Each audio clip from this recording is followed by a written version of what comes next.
Why do digital marketers screw up when working in B2B? Now, lots of digital marketers that I know of, they do primarily focus on B2C audience because that's kind of how marketing started in the first place. You want to attract a large audience, touch base with quite a lot of people, and then start selling this product at scale. But since B2B is generating a lot more revenue nowadays for various companies that manage to scale at low volumes and high margins, that's why some marketers are switching to B2B as a result and struggling to scale. Here's how.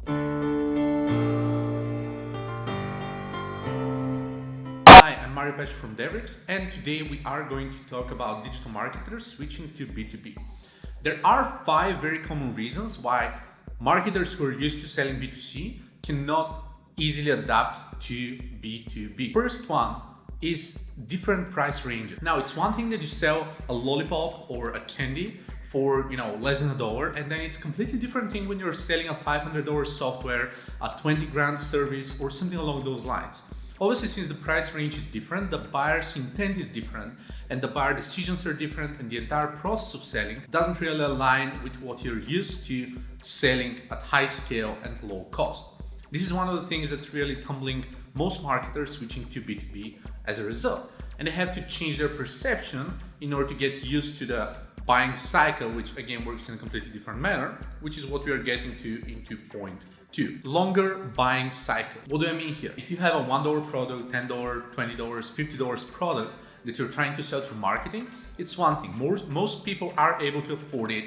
It works on an emotional basis. And when it works like this, it's pretty much a matter of just intent to just click here, pay with credit card and move on. Or just go to the supermarket and buy it and then again move forward. But with more expensive products, it's usually a more complicated decision. Think of a car, think of a real estate. Again, marketing still works there, but it's a different game. And the reason it's a different game again is the whole process and the whole complexity of the buying cycle itself.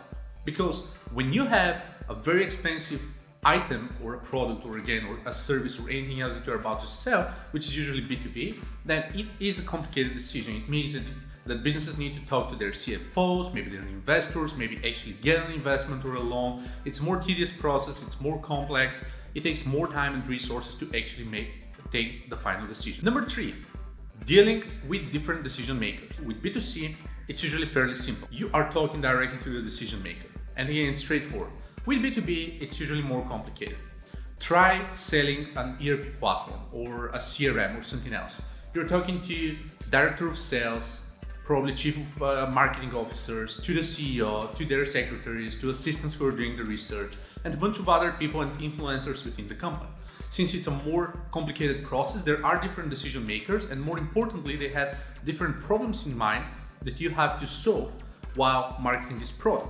This means having different funnels and aligning those funnels to every single audience of yours, running different campaigns that are tailored to those audiences, and then taking everything from there and combining everything to the bottom of the funnel. Number 4, different KPIs in the long run. Again, the difference with buying a cheap product or something that doesn't really resonate well, doesn't really result in some KPI, or something that's entirely emotional like clothes or shoes or bags. It's one thing, you don't really measure KPIs. You see if you like it or not, you see if it's decent, if you get emotionally attached to it. With B2B, for the most part, it's about ROI. It's about accomplishing something. It's about generating some goals. And since the campaigns are more complicated, this is also related to KPIs as well. Now, you need to do tracking of your PPC campaigns, which is something that you've probably done on a B2C level as well. But on top of that, you need to actually lead people down the funnel, which is a lot more complicated process. It takes multiple steps. You need to nurture them. You need to account for the lifetime value of a customer further on in order to actually calculate your cost. Also, unlike with B2C, you actually have lots of different upselling opportunities.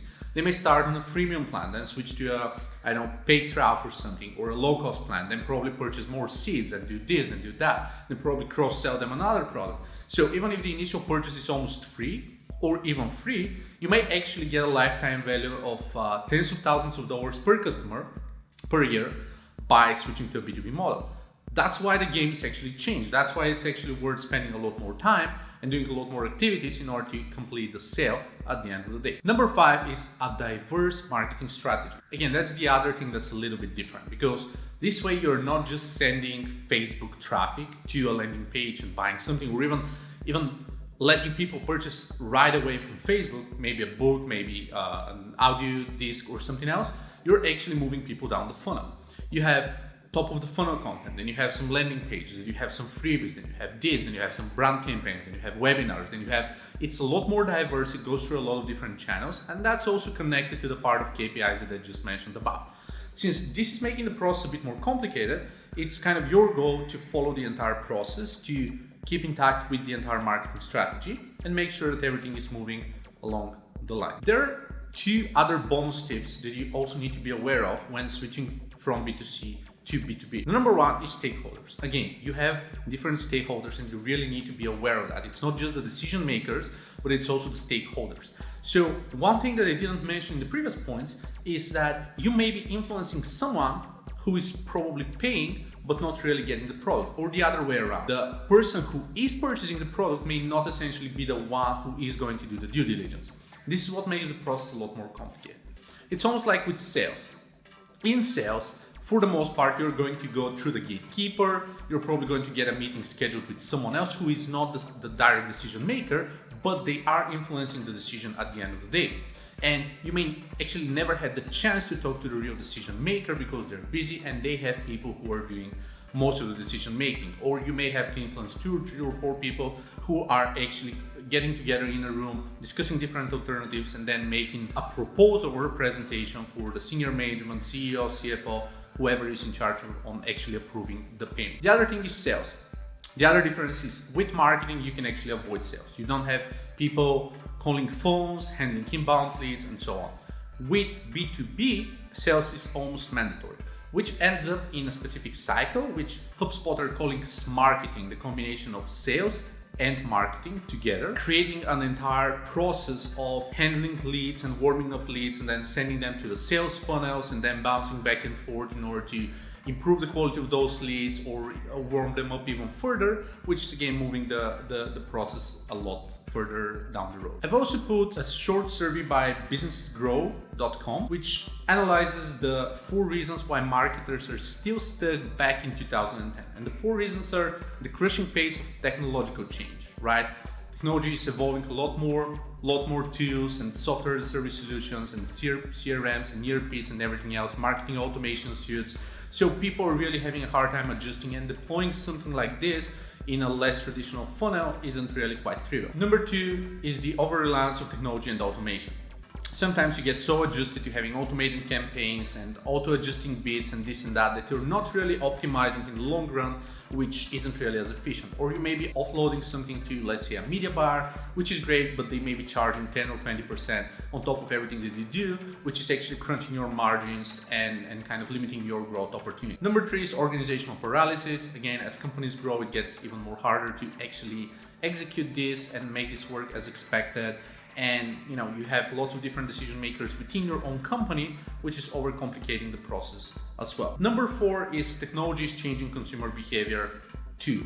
And this is also really important to realize. Why? Because with technology, lots of people are actually making their buyer decisions through reading blogs, reviews, testimonials, case studies, reading and consuming information from influencers, and doing a lot more stuff in order to actually make their decision making. It's not unlikely to actually head into a supermarket or even a specialized store, and the buyer is actually more educated than the salesperson representing the store itself. So due to all that due diligence, the YouTube videos, the other reviews, the unboxing and unpacking events and whatnot, you have to be expected that your consumers are a lot more educated, level up the game, and figure out what are the actual pain points in order to get these problems solved.